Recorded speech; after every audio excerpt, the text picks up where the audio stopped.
पूरी प्रेगनेंसी की जांच डॉक्टर बार बार जांच कराने को क्यों कहती हैं? नमस्ते दोस्तों, मैं डॉक्टर प्रतिभा भारद्वाज, आपके दोस्त, आपके शुभचिंतक। खून की जांच बार बार क्यों कराते हैं और उनकी क्या सिग्निफिकेंस है? कुछ ऐसे खून की जांचें होती हैं जो कि प्रेगनेंसी में करानी बहुत ही ज़्यादा ज़रूरी होती हैं। कुछ जांचें ऐसी हैं कि जो एक ही बार होती हैं, फर्स्ट ट्राइमेस्टर में या अर्ली प्रेगनेंसी में। अगर कोई पेशेंट हमारे पास आ गया है तो हम उस दौरान ही इन जांचों को कराते हैं और बार बार उनको नहीं कराते। और कुछ जांचें ऐसी हैं जिनको हर 3 महीने में हमको रिपीट कराना पड़ता है। एक बेसिक जो टेस्ट है वो कंप्लीट ब्लड काउंट है, जिसको आप CBC भी बोल सकते हैं। इसमें हीमोग्लोबिन की मात्रा का पता चलता है।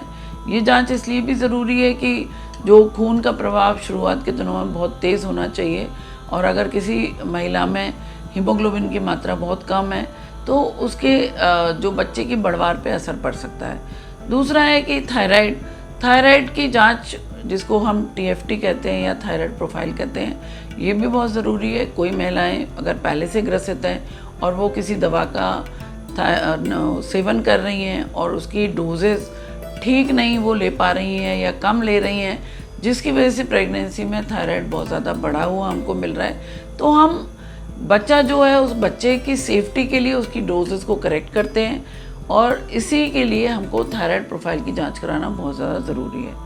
तीसरा, कुछ वायरल मार्कर्स होते हैं, HbA1c, HIV, VDRL, ये भी बहुत ज़रूरी है। अमूमन तौर पर ये हम दोनों पेरेंट्स का कराते हैं, मदर फादर दोनों का, क्योंकि इससे बच्चे की ग्रोथ पे भी फ़र्क पड़ता है। दूसरा, जब वो जन्म लेता है, अगर किसी भी वायरल मार्कर में हमें परेशानी दिखती है तो हम जो बच्चा जन्म लेने वाला है तो उसके जन्म के समय पे हमको कुछ ऐसी तैयारियां करनी पड़ती हैं जिसको कि हम पहले से सुनिश्चित करके रख लेते हैं। इसलिए भी वायरल मार्कर कराने बहुत ज़्यादा ज़रूरी है।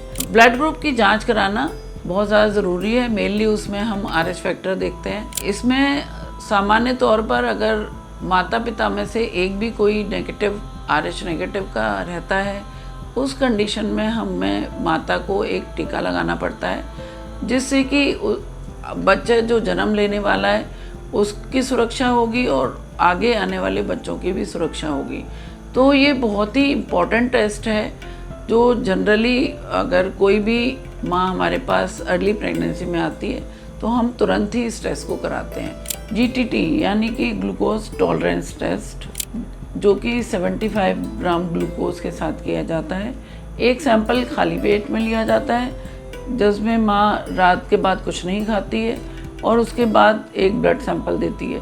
दूसरा सैंपल उसके 2 घंटे बाद होता है। इस बीच में उसे 75 ग्राम ग्लूकोज पानी में डाल के दिया जाता है। इससे माँ कितना हद तक ग्लूकोज को टॉलरेट कर पा रही है, इस विषय में जाना जाता है। इससे होने वाले जो ग्लूकोज की मात्रा है माँ में कितनी बढ़ रही है और बच्चे को कोई इससे दिक्कत तो नहीं हो रही है, ये सब चीज़ों के बारे में पता किया जाता है। गेस्टेशनल डायबिटीज़ इस टेस्ट के द्वारा ही पता की जाती है। अल्ट्रासाउंड बार बार क्यों कराया जाता है और डॉक्टर उसमें क्या खोजने की कोशिश कर रही है? तो अल्ट्रासाउंड एक ऐसी विंडो है जिसके द्वारा हम ये जान पाते हैं बच्चे की जो शारीरिक बनावट है या उसकी मानसिक जो ग्रोथ है वो नॉर्मल हो रही है कि नहीं हो रही। तो बेसिकली जो 3 से 4 स्कैन्स होते हैं जो हम करवाते हैं पूरी प्रेगनेंसी में। अर्ली प्रेगनेंसी स्कैन हम उसको कहते हैं। वो जनरली हम ये जानने के लिए करवाते हैं कि बच्चा नॉर्मल जो यूट्रस के अंदर ही है। कई बार ये एक्टोपिक प्रेगनेंसी के रूप में भी हमारे पास पेशेंट्स आ जाते हैं, तो ये फर्स्ट स्कैन द्वारा ही हम इसका पता लगा पाते हैं, जो 6 से 8 हफ्तों के भीतर हम इसको करा लेते हैं। अगर तो एक्टोपिक प्रेगनेंसी है तो किसी भी तरीके का अलार्मिंग सिचुएशन है तो तुरंत आप अपनी डॉक्टर को जाके मिलें और इसका तुरंत ही हल निकालें।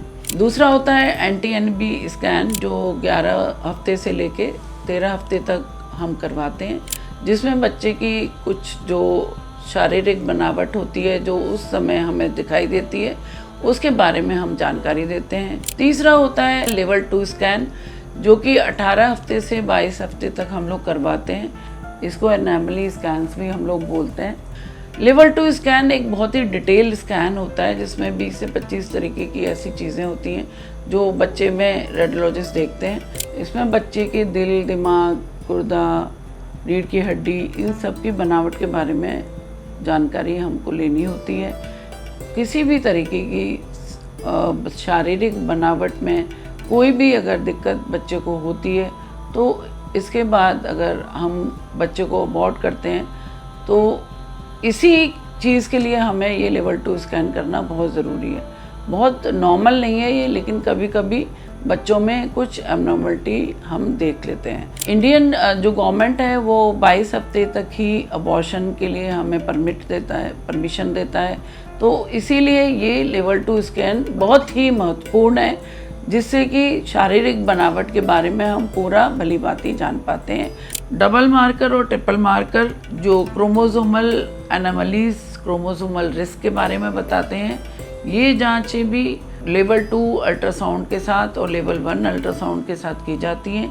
इनको कराना भी बहुत ही आवश्यक है।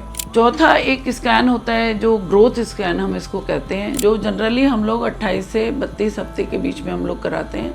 इसमें अमूमन हम लोग उसका रीढ़ की हड्डी, गुर्दा, फेफड़े, ये सारी चीज़ें हम लोग देखते हैं। पानी की मात्रा का भी हम लोग उसमें चेक करते हैं। दूसरा होता है प्लेसेंटा, जो एक बहुत ही एक मेन चीज़ है जो उसको ज़रूरी देखना होता है कि प्लेसेंटा ठीक जगह पे है कि नहीं है। बच्चे के जो वज़न है वो ठीक बढ़ रहा है कि नहीं बढ़ रहा, ये सारी चीज़ें हम इस ग्रोथ स्कैन में देखते हैं। एनएसटी जो 32 हफ्ते के बाद हम कराते हैं, इसमें बच्चे की धड़कन चेक की जाती है कि बच्चे की धड़कन नॉर्मल है या नहीं है। इसमें कुछ 15-20 मिनट्स का एक मशीन द्वारा जांच की जाती है जिसमें कि कुछ ग्राफ्स बनते हैं और उसके माध्यम से हमको पता चलता है कि बच्चे के अंदर जो उसकी धड़कन है और उसके मूवमेंट्स हैं वो नॉर्मल चल रहे हैं। वीडियो के अंत में मैं आपको ये बता देती हूँ कि कुछ टेस्ट ऐसे हैं जो एक ही बार कराए जाते हैं, कुछ टेस्टों को हम हर 3 महीने में रिपीट कराते हैं, जैसे कि हीमोग्लोबिन की जांच और यूरिन की जांच हम लोग अमूमन, और एक शुगर की जांच हर 3 महीने में हम उसको रिपीट कराते हैं। बाकी देखिए, हर पेशेंट की समस्याएं अलग हैं, हर डॉक्टर के पेशेंट को देखने का तरीका अलग है, तो वो सब चीज़ें अलग अलग भी हैं। तो हो सकता है कि आपकी डॉक्टर आपके कुछ ज़्यादा टेस्ट करवाए, कुछ ज़्यादा अल्ट्रासाउंड कराए, तो हो सकता है कि इसमें उसकी कुछ अलग रिक्वायरमेंट रही होगी, वो कुछ और चीज़ें ऐसी हैं जो देखना चाह रही होंगी। तो ये जो मैंने आपको बताया ये एक नॉर्मल एक पैटर्न है जो हर डॉक्टर कराती हैं, इससे ज़्यादा भी कई बार कराने की ज़रूरत पड़ जाती है। तो आपको ये वीडियो पसंद आया हो तो आप इसको लाइक करें, सब्सक्राइब करें, शेयर करें। कोई सवाल आपके मन में है तो ज़रूर आप पूछें, हम उसको जवाब देने के लिए हमेशा तैयार हैं। Thank you.